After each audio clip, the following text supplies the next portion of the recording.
गंगा गांव की सीमा पर एक पुराना कुआं था, जहां से मीरा रोज पानी भरकर घर लाती थी। एक दिन जब वह कुएं से लौट रही थी, तो उसे दूर से एक बुजुर्ग आते हुए दिखा।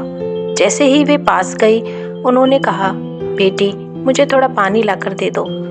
मीरा ने मुस्कुराते हुए कहा, हाँ बाबा, क्यों नहीं, ये लीजिए पानी। उसने पानी का घड़ा उठाया और उन्हें पानी पिलाया।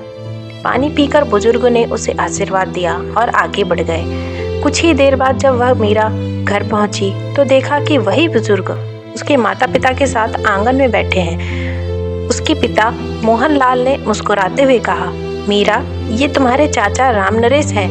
ये मेरे बचपन के दोस्त हैं, कई सालों बाद मिले हैं। मीरा कुछ कह पाती इससे पहले ही राम नरेश जी बोल पड़े, भाई मोहनलाल, तेरी बेटी तो बहुत अच्छे संस्कारों वाली है। आज कुएं पर उसने मुझे बिना किसी भेदभाव के पानी पिलाया।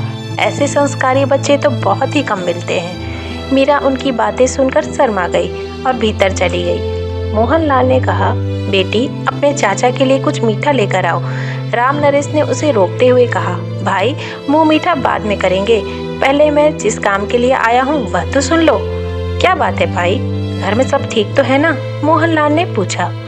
राम नरेश ने गंभीर स्वर में कहा, भाई, मैं अपने बड़े बेटे राजेश के लिए तेरी बेटी का हाथ मांगना चाहता हूँ। अब इस दोस्ती को रिश्तेदारी में बदलने का समय आ गया है। यह सुनकर मोहनलाल बहुत खुश हुआ। उसने कहा, बात तो तेरी ठीक है, लेकिन मेरी हालत तो तू जानता ही है, कहाँ मैं और कहाँ तू।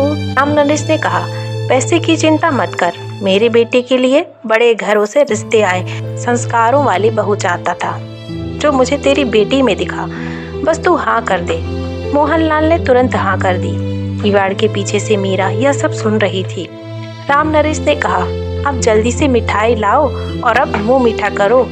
मोहनलाल के बुलाने पर मीरा शर्माते हुए मिठाई लेकर आई। मोहनलाल ने कहा, बेटी, ये तेरे होने वाले ससुर हैं, इनके पैर छू। मीरा ने झुककर पैर छुए और वापस चली गई। कुछ ही दिनों बाद शादी की तारीख पक्की हो गई। मोहनलाल ने अपनी बेटी की शादी की तैयारियों के लिए अपनी जमीन गिरवी रख दी। शादी से एक हफ्ते पहले वह राम नरेश से मिलने उनके गांव गया।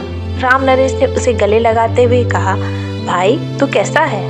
मोहनलाल बोला, मैं बस ये बताने आया था कि मैंने शादी की सारी तैयारी कर ली है। कहीं कोई कमी रह गई हो तो मुझे बता देना। राम नरेश ने गंभीर होकर कहा, मुझे पता चला है कि तूने अपनी जमीन गिरवी रख दी है।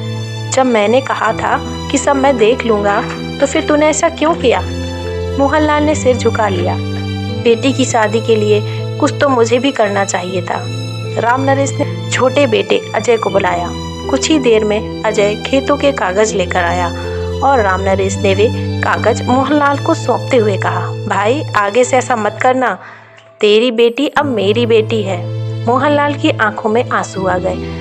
राम नरेश ने उसे गले लगाते हुए कहा, अब जल्दी से शादी की तैयारी में लग जा। परंतु इतनी खुशी सहन कर पाने के कारण मोहनलाल वहीं बेहोश हो गए और उसी क्षण उसने प्राण त्याग दिए। राम नरेश अपने दोस्त शव से लिपट कर रोने लगा। मोहनलाल का अंतिम संस्कार करने के बाद राम नरेश ने मीरा को अपनी बेटी की तरह अपना लिया और सादगी से राजेश और मीरा का विवाह मंदिर में करा दिया। मीरा के अच्छे संस्कारों ने उनका भाग्य संवार दिया, लेकिन अपने पिता को खोने का दुख उसे हमेशा ही अखरता रहा।